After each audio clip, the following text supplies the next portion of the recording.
Okay, I'm going to break this drawing down into steps that are way easier to follow than you might imagine so that you can have a go, create this and amaze yourself.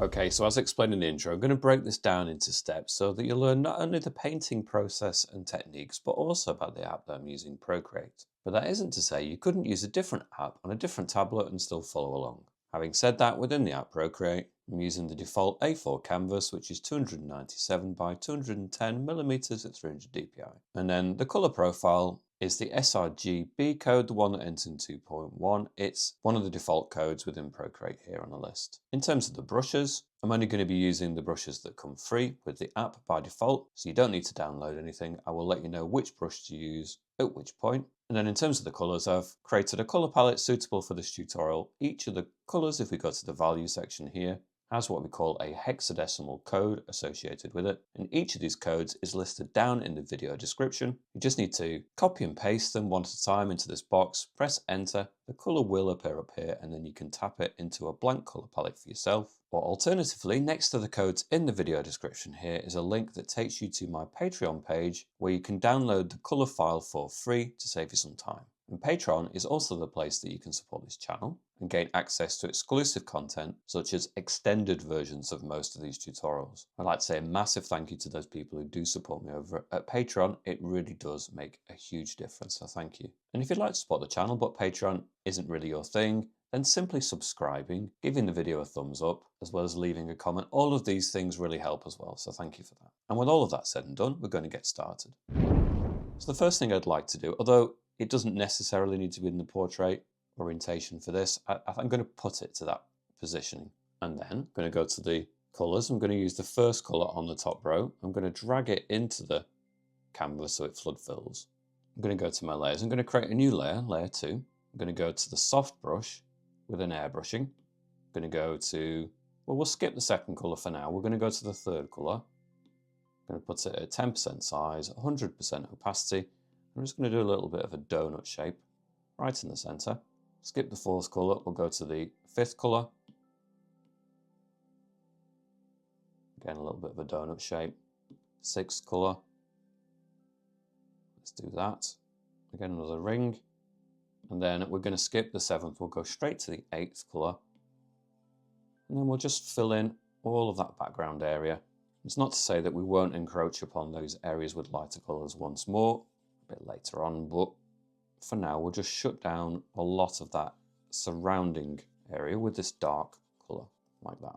Now please bear in mind that the colors on your iPad screen might look different than on the screen that you're watching this tutorial. Different screens are calibrated differently, plus my camera will slightly distort the colors in many instances, so don't worry if yours looks bluer than mine or greener than mine on your actual iPad. As long as you've got the color codes or the palette downloaded, then you are using the correct colors. Okay, so all of that was on one layer. We're going to go to the adjustments, Gaussian blur. We're going to slide that across to about the 30% and deselect. And we've got this really nice glow in the center of our canvas. Okay, so what we're going to do with this layer is we're going to slide and we're going to duplicate it. And then we're going to do some amendments to the top version. We'll keep the bottom version there just in case, but on the top version, we're going to go to the smudge. We're going to put the smudge on the medium hard brush with an airbrushing. We're going to put it at about 4% size and 100% opacity. We're just going to zoom in.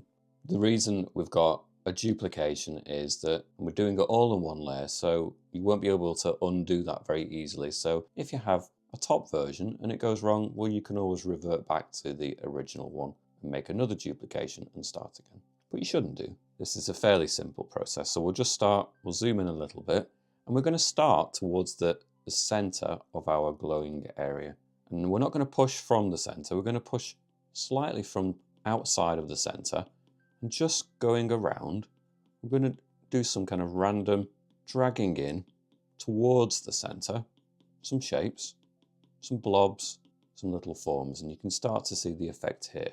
And it should be subtle to begin with, and then we're going to move on a wider circle beyond that, and we're starting to drag in some more shapes. And you see when we're pulling in from further away from the center, we'll be pulling in darker shapes. And you can leave gaps, doesn't all need to be joined up.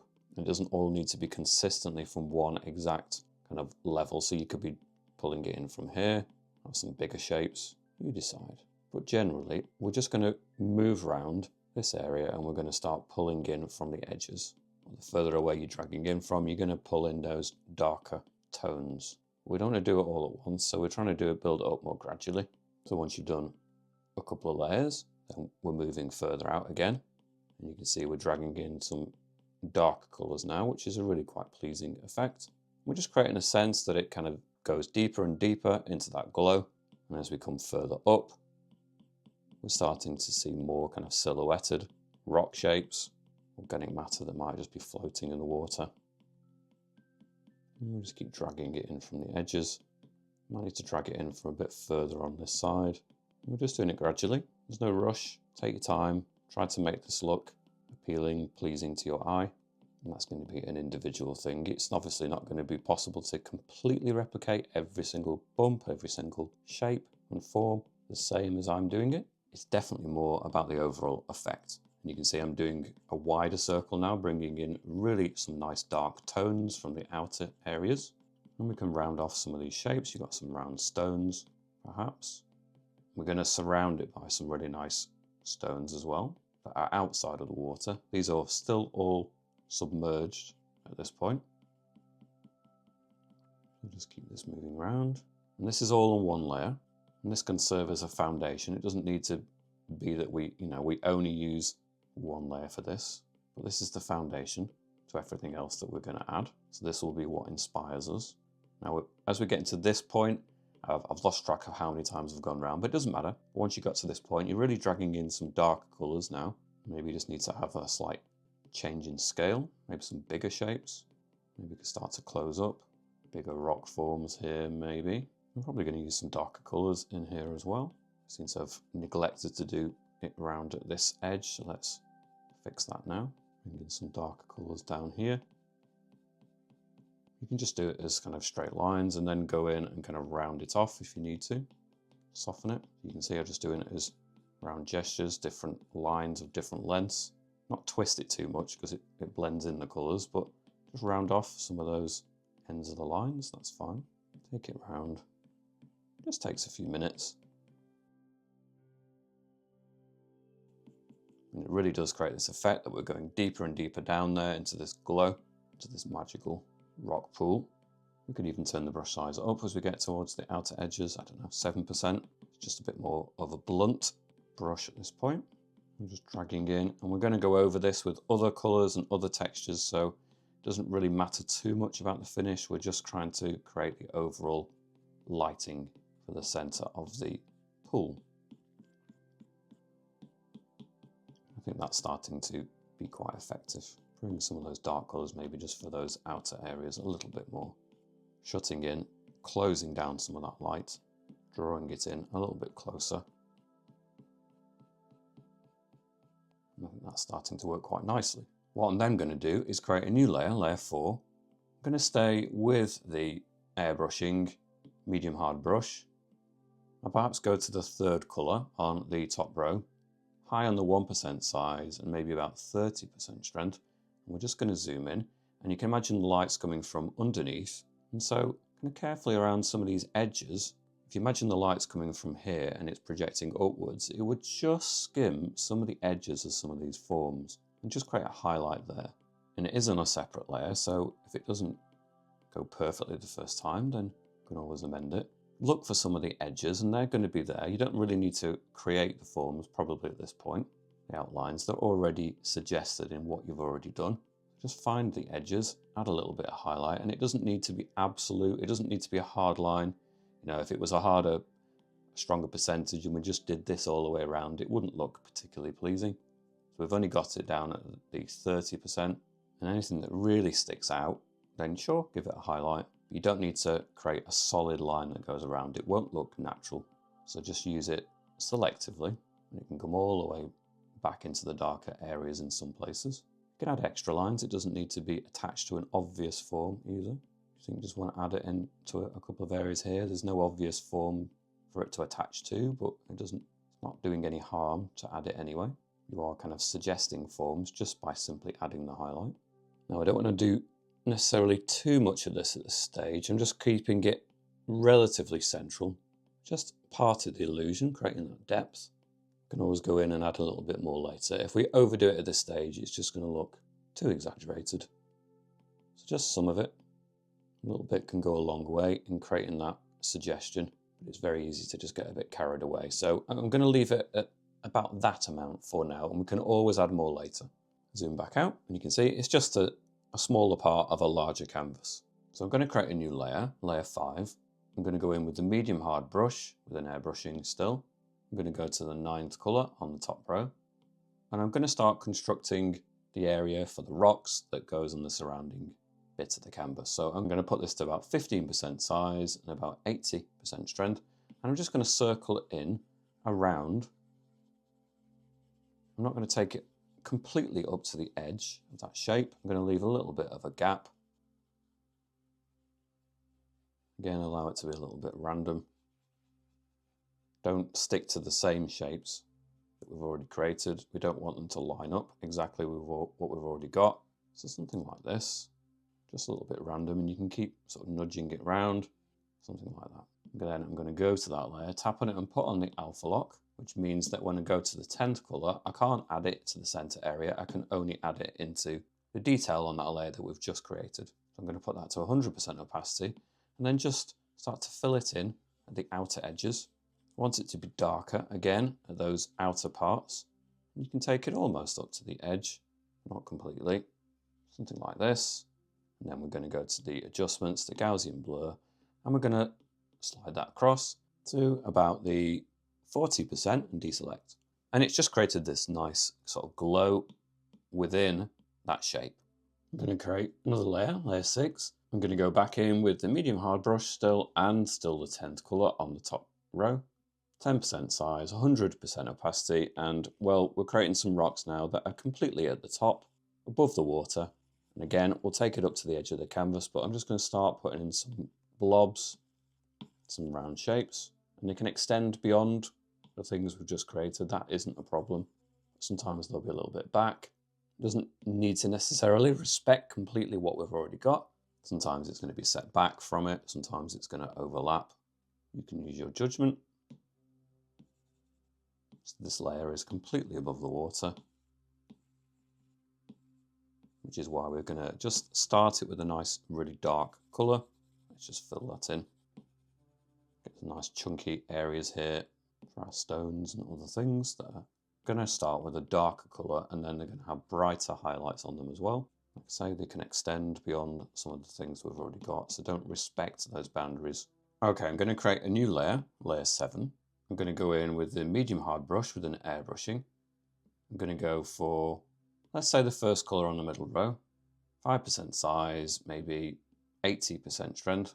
We're just going to do our best to respect that black boundary, but we're just going to create a series of stones, and it can go right up to the edge sometimes, and that's fine. But we're going to create a series of big shapes, smaller shapes, stones that exist out of the water, and therefore they're going to catch the light more strongly. Series of kind of circular shapes. Take it right up to the edge in places. Maybe a nice big stone back here. There's no right and wrong for this. Just create a series of shapes that you think look nice in the context. Nice big shape up here. Again, try not to go beyond that black area. All these outer stones are kind of contained within that black shape, that black kind of silhouette. It signifies a change between land and water, or above and below water at least. Nice big stone there. Nice big area of rock here. A few mid-size ones. And we might cover them up with foliage and other details anyway, but still, it's quite nice to get them in there. And that's a nice start. You can go over it a few times until you're absolutely happiest with it. Just be a bit careful around that edge. Maybe just respect that black edge the best you can. Be a bit neater when you get up to the very edge. You overlap it a little bit. It doesn't really matter massively, but just be aware that that is what it signifies, so it shouldn't overhang it too much. Then I'm going to go to that layer, tap on it and put on the alpha lock. I'm going to go to the eraser, and I'm going to put the eraser on the inking studio pen. I'm going to put it to about 10% size and 100% opacity. And then what we can do is we can zoom in on stones and we can create kind of layers to some of these stones. Imagine that they've got kind of different layers within this stone structure.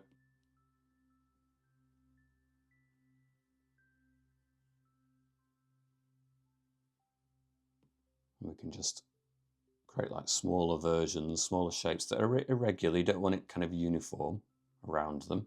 You definitely want to create a sense of changing shapes within that. So what it shouldn't do is create like a really neat set of concentric kind of circles like that. Doesn't look quite as natural. It doesn't look terrible, but it looks a bit better if it's more organic looking. So a bit more irregular perhaps. Some odd little quirks and shapes.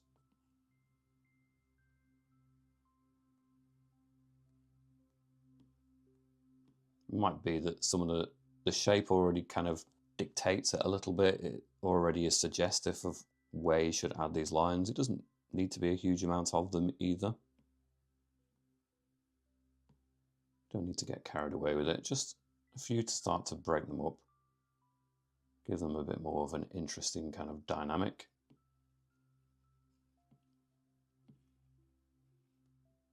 Stops them being just uninteresting blobs. Gives them a bit more of a character, which I quite like.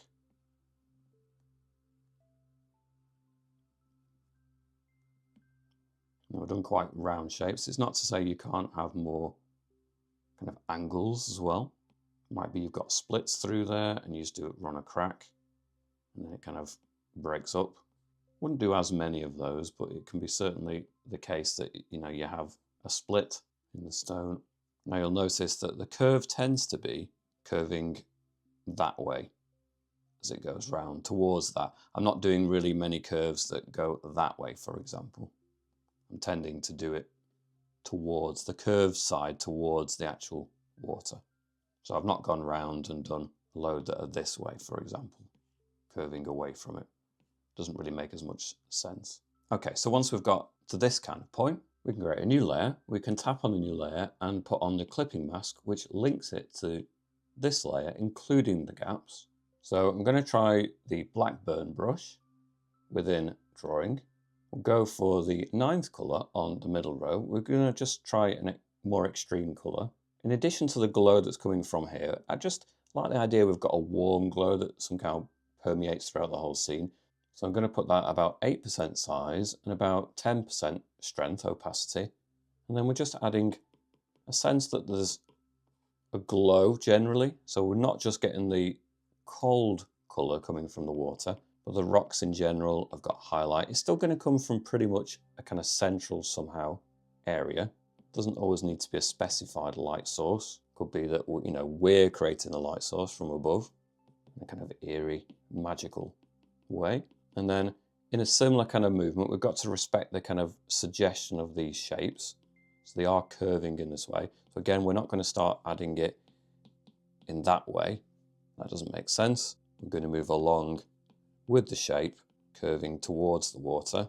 We're just tapping in, and it can be a little bit random. It is linked with a clipping mask to the layer underneath, so we can't extend beyond the boundaries. So we're not going to accidentally start making really untidy areas. Again, we're going to follow the lines that point towards the water, find the edges of our stones.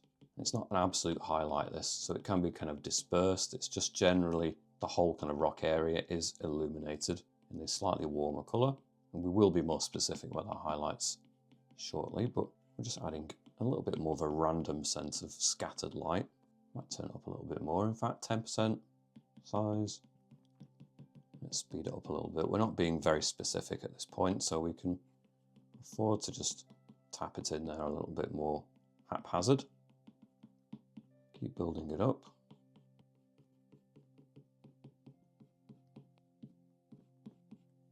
Ramp it up, make everything a little bit lighter towards the center. Turn it up even more. Let's go for it. Let's go for 30% size, and let's just generally maybe just circle it in a few times just to further create that luminous kind of effect in the center. I'm going to create a new layer, tap on it again, put on the clipping mask, it again links it to that layer 7. Let's go for the 10th colour. Let's really go for it a little bit more. Turn it down and be more precise this time. So maybe 5% size. Let's put it up to 20% opacity. We'll zoom in, and we're just being a little bit more controlled. Even get a thinner slice of highlight just at that very edge. It's not that it's a neat line necessarily, but it is just a little bit more precision. You can have whole sections that could be really illuminated. And we will go back into this and we'll add some of the cool colour for highlights too. So it's going to be a mixture between these nice warm colours and then the cool colours afterwards.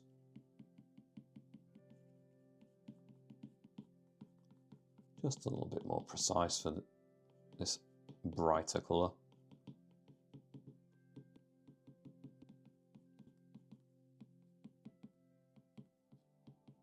A few highlights back here. Okay, we'll stay on the same layer. We're going to go for some cooler colours. We'll go for maybe the 3rd colour on the bottom row. And now from the other edge, we're going to perhaps have the influence of some slightly more ambient, cooler colours coming in. So I'm perhaps going to increase the size of that back up, 15%, and back down to 10% opacity. And just more generally, introduce some cooler colours. We've got quite a lot of just ambient light. Let's just change it up a little bit. Keep moving it around. Again, quite a lot of ambient light. Imagine this being kind of at night time. Maybe there's moonlight having its influence. Use our imagination a little bit to imagine where the light's coming from. Got various light sources. Let's move back to maybe the 1st colour on the bottom row. It's slightly more purpley colour, which is quite nice. A bit heavier with this. Again, it's really rough, really kind of random. Building it up gradually so you don't need to be overly precious and neat. Okay, I'm going to create a new layer, layer 10. And on this layer, I'm going to go in with the airbrushing medium hard brush. I'm going to go to the 1st colour on the bottom row, 2% size, maybe about 40% strength. And then I'm going to add some stones, some smaller kind of pebbles littered in around here. Could be more angular, it could be round, it could be a real mixture of all of these kind of shapes. It could be clustered together, they can be spaced apart, you decide. Just a slightly different feel of stone, filling in some of these gaps. A bit more in the shade. And we're going to obscure much of this as well with plants and grasses. We're just adding a slightly different texture in here as well.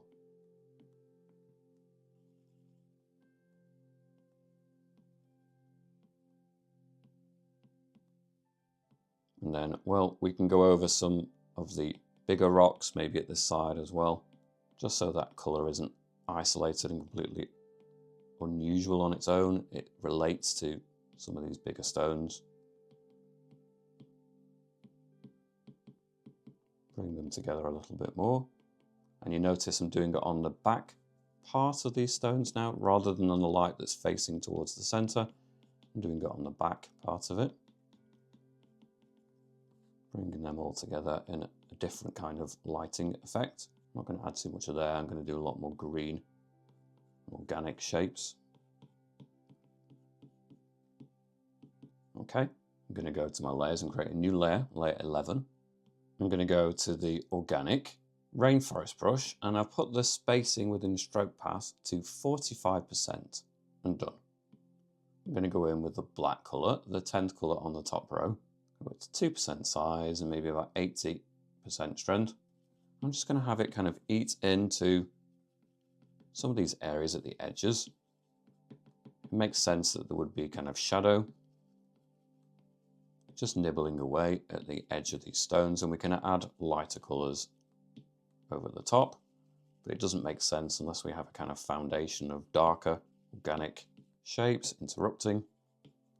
So just be selective. You don't want to necessarily have this go over bits that you're really happiest with. So that you're making decisions at this point, what to obscure.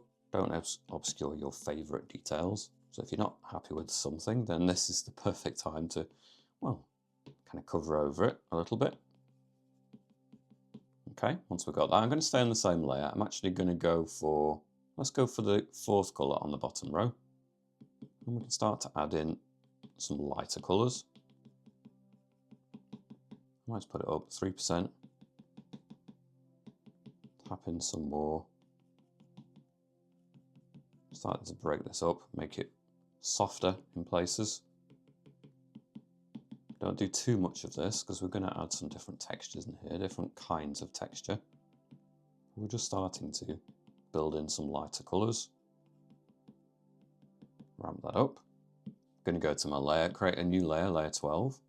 I'm going to change to the drawing Oberon brush, and well, I'm going to stay with the fourth colour on the bottom row, maybe 5% size, 90% strength, and it has just a different quality. It has more round shapes that are much more distinct, which I quite like, and we can just sort of create a variety of plant textures in here, blobs that all kind of congregate, little taps. Allow the gaps to remain in places though. We definitely want the shadow. It's part of the effect. And if you just add too much of this and it all clumps together too much, then you're going to lose some of that layered effect. So tap it around, allow it to cluster into little bushes, bigger blobs in places perhaps.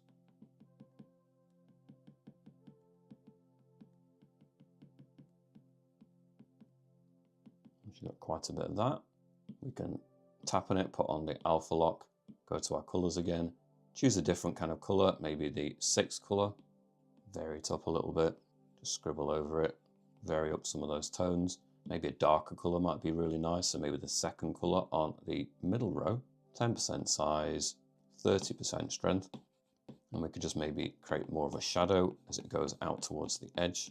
Again, just focusing our eye towards the centre where it hits the highlights a little bit more. And you can see that layered effect. Go to the layer, turn off the alpha lock. We can go in with some different colours for some different effects. We can go for maybe the 9th colour on the bottom row. Zoom in, still with the Oberon brush. But we need to put it back down, maybe 4% size, 40% strength. And we can create some nice sort of purple colours in here. Vary it up a little bit. I would suggest if you're using these light colours, go for something that's already quite dark. Don't put this on a lighter area. Let's find another shadowy kind of detail, maybe in here. Wouldn't do too much of that colour, just a few bits, work quite nice. Just varies up the colour palette a little bit. And then we've got the 10th colour, a few taps of that as well.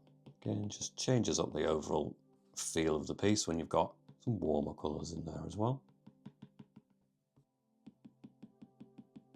I'm going to go back to maybe the 2nd colour on the bottom row. Let's zoom in, go in with the Oberon brush. Let's put it up really quite far, 80%, 4% size. And just like we did the other areas, let's create some bushes, little clusters, collections of foliage. Really vary it up a little bit. Gaps are really important sometimes in foliage and texture, so don't neglect to leave those gaps.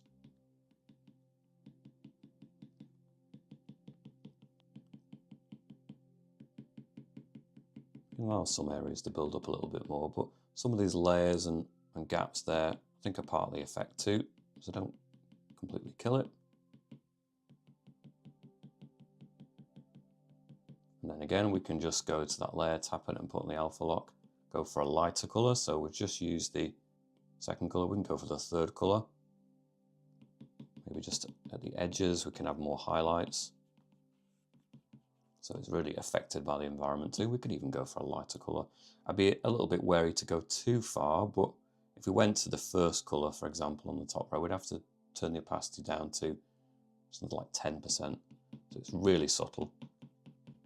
Tap over it a few times. You've created the effect, but you have to really mean it to build up that.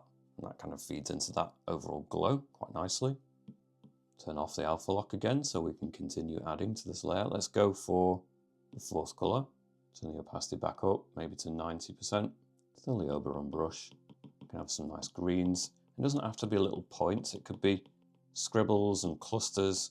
It's more suggestive of leaves and distinct shapes at that point. Doesn't need to be necessarily spelt out. And then we can tap on the layer, alpha lock, go to brighter colors. Let's go for the 7th color on the top row. Turn the opacity down again, 10% size, maybe just some warmer highlights towards the edges, all feeding into that effect of glow. I'm going to go back to layer 6, and it has a hard edge which now can be softened in. So on that layer I'm going to go to the adjustments, the Gaussian blur, and we're going to slide it across to about 20%, deselect, and all of that edge is just softened in and it gives a better effect. I'm going to go back to the top layer, create a new layer on top, layer 13. I'm going to go back in with the airbrushing, go for the soft brush. I'm going to start adding some more highlights more generally. So I'm going to go for the 3rd color on the top row, 2% size, and about, let's try about 15% strength. I'm going to put it maybe a bit lower on that, maybe 1%. And we definitely at this point need to start exaggerating the effects on some of these stones from this central light source. So just around the edges, we can't neglect to show the impact. Leaving this towards the end just because it's quite a pleasing effect, and you don't really want to be adding too much of it early on. I think once you've established all the shapes and the overall effect, then this can help really build everything together. Not to say we're not gonna cover it over with other things, because we might still do that, but you can start to really just create edges, nice more highlighted forms. You can always go back towards the center as well and add more. I'm going to put it back up again to the, where are we? Bottom part, 2%. Just keep alternating the brush size. You need to build in these different layers, and the more work, the more time you spend on this highlight now, just fine-tuning it, really builds in a nice effect. So I'm just going to work around the overall shape. And we've got some of these dark forms under the water. We can pick out highlights in certain places, but like I said before, we don't want to completely have this as a uniform hard edge line around everything. It's going to look too much. So just zoom out, judge, where should it be? Where does it add value? Where does it feel like you've just added too much? It's a bit big, that 2%. I think the 1% is generally better. Okay, and just add it. You decide.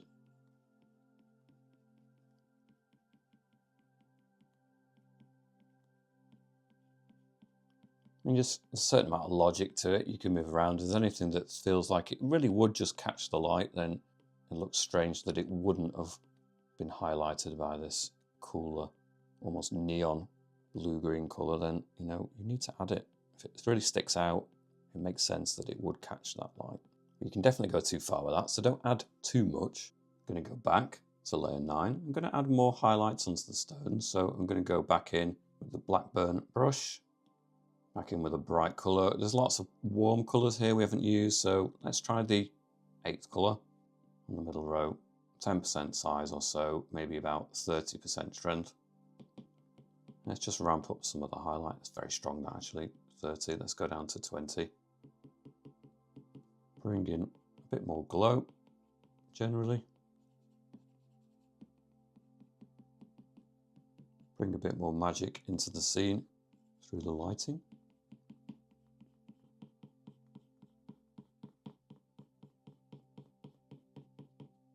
Really push it a little bit further. Let's go for a cooler colour. Let's go for the 3rd colour on the bottom row. Let's not neglect to continue adding the lighting in these back areas too. And again, it's not going to go over the splits in the stone. So you can really be a bit looser. Don't need to be overly laboured.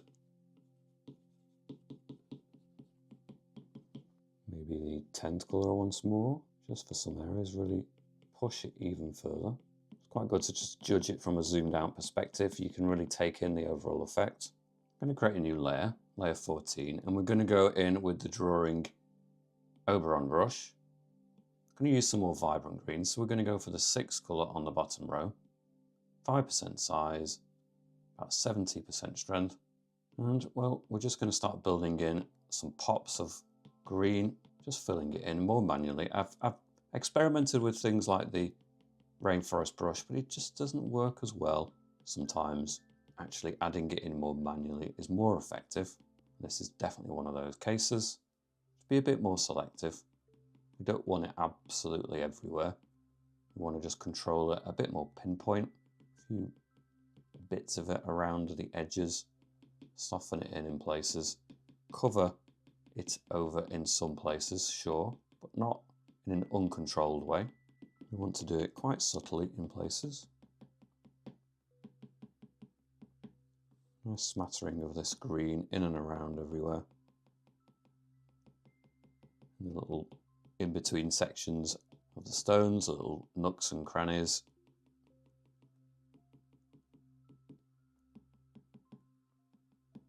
Can look really quite appealing. And then we can go for a brighter colour. Let's go for the 7th colour on the bottom row. We're just going to ramp it up even more. And there's every reason why things might just sit on the surface of the water in places too. So we're going to be a little bit careful with it, but we can certainly add items on the water, perhaps not too far into the centre, maybe just around the edges. Again, always zoom out, check. Perhaps more of a blue-green. Well, I'll tell you what, we'll do this colour initially, and then we'll put on the alpha lock, and then we can amend the colours a little bit. We'll just get some of these effects in to begin with, place them randomly around, and then up on more of the land areas too. In fact, let's go for a really bright colour. Let's go for the 8th colour.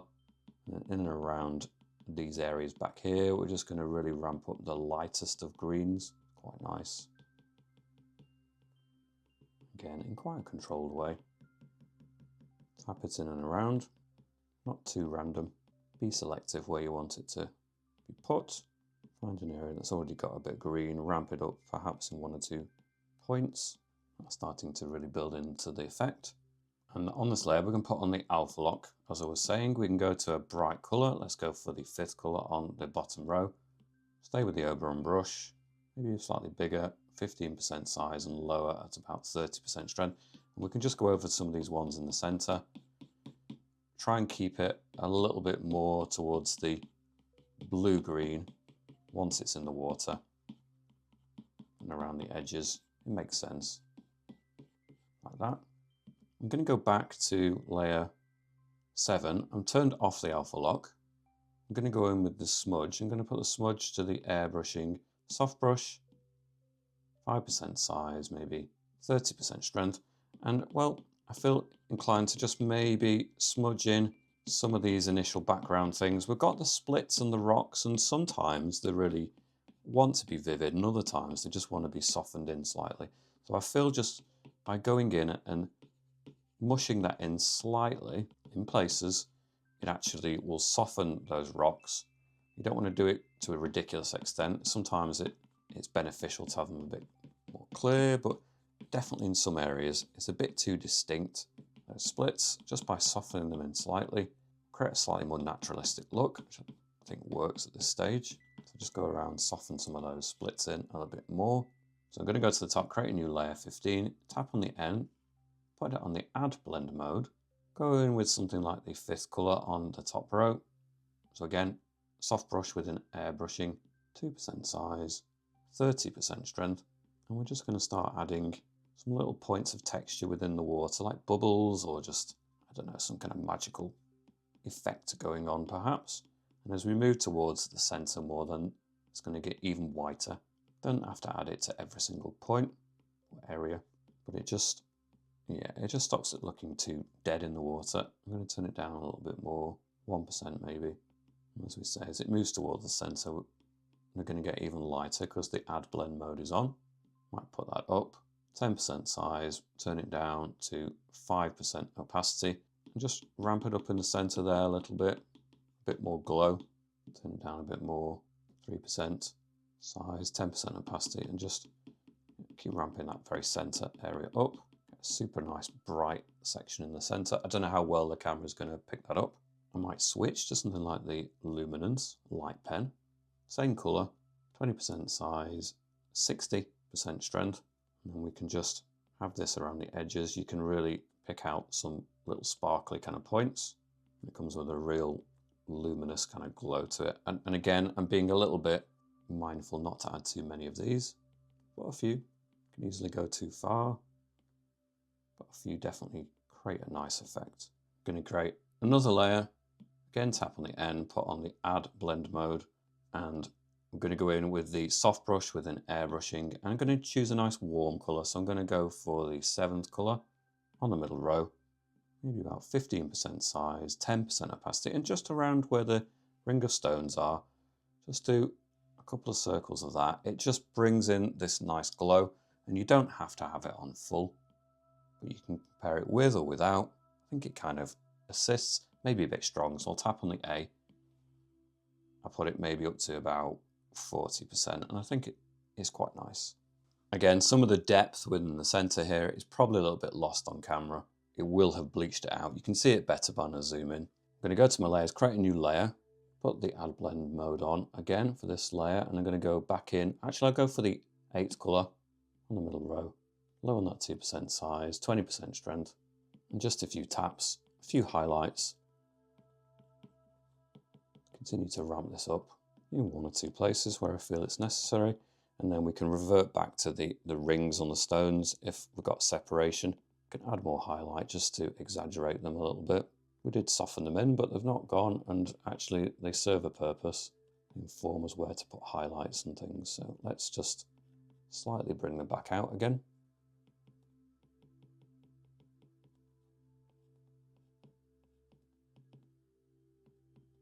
Zooming in around the canvas until you're happy with the overall effect. Again, the more glow you add, the more kind of magic it seems to add to the scene. So you decide how much is appropriate for your particular image. Okay, I'm going to leave this tutorial here at this point. I hope you've enjoyed following along. Don't forget to hit subscribe, and I shall see you back here soon. Bye for now.